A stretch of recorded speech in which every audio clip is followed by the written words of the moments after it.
Tem várias religiões, né? Umas embasadas em Cristo, né? Nas leis de Cristo, outras Bíblia, Sim, outras sim. cada uma de um jeito. No Espiritismo, a gente tem lá o Kardecismo, Umbanda, Candomblé. Sim, E eu vi você falando sobre Quimbanda. sim. Quimbanda, que é mais, vamos dizer, perigoso para quem não conhece. Isso, né? isso. É. Perigoso. É uma terra um pouco arisca para quem não conhece de espiritualidade. Tem pessoas, eu confesso que eu não entendo de Quimbanda, não conheço os dogmas, preceitos, etc. Por que ela é mais perigosa? Por exemplo, porque às vezes o pessoal tem até como uma coisa do mal, né? Sim. Não, a Quimbanda não, faz mal, então tem que Sim, tomar sim. cuidado. Eu Isso, não é? Na verdade, não. Eu sou da época que Umbanda e Quimbanda andavam juntas. Então, você é um bandista, né? Sim, Na Umbanda você tem a sua gira de Exu e Pombogira, não tem? sim. Então, geralmente, antigamente, o povo mais antigo, quem é da Umbanda também lembra, a Quimbanda, ela acontecia depois da gira de Umbanda.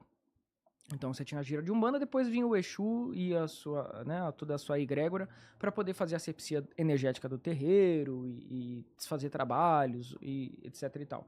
Então a Quimbanda, ela seria a mão esquerda da Umbanda.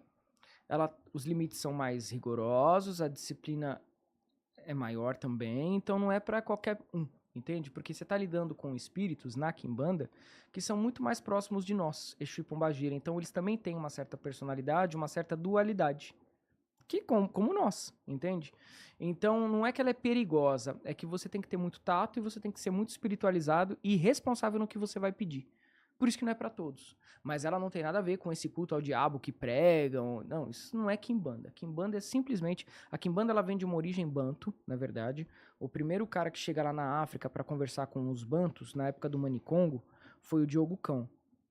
Então o Diogo Cão, amando da coroa portuguesa, ele foi lá conversar com os bantos lá da África subsaariana, África Central ali, e chegou no reino do Bakongo. Nesse reino do Bakongo, ele descobriu que os escravos já estavam sendo escravizados, que os negros já se escravizavam. Já era um regime que eles colocavam ali. Né? Quando uma tribo guerreava com outra, eles capturavam e faziam de escravos. O Diogo Cão chegou lá e falou assim, vou aproveitar da situação.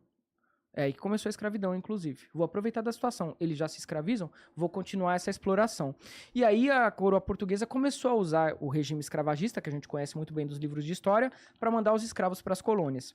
Esses primeiros bantos que chegam ali dessa região do Bakongo no Brasil, esses bantos, eles trazem um culto chamado de Quimbanda, que é um rito de cura.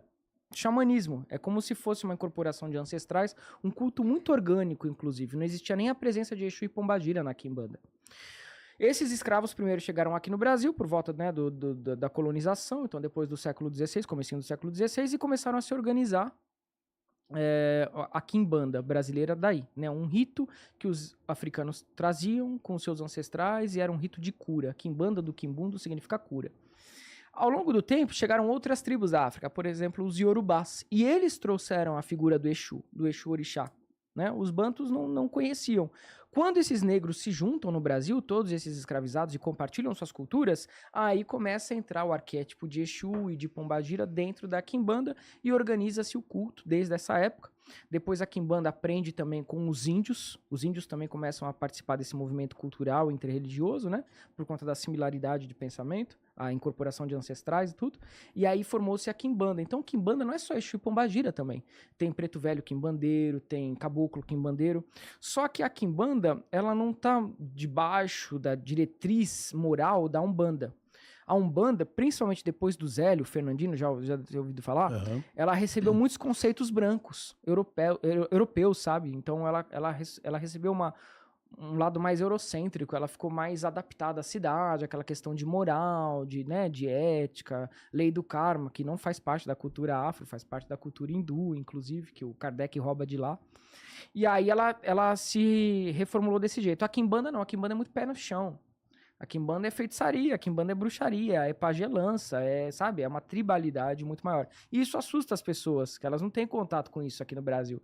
Aqui no Brasil nós temos uma colonização europeia muito forte. Por isso que ela foi excluída, por isso que ela foi demonizada. Mas a Quimbanda não tem nada de demoníaca, nada de diabólica. É simplesmente uma face diferente de expressão religiosa que a gente não tem muito contato, porque a gente foi muito domesticado de forma eurocêntrica, né?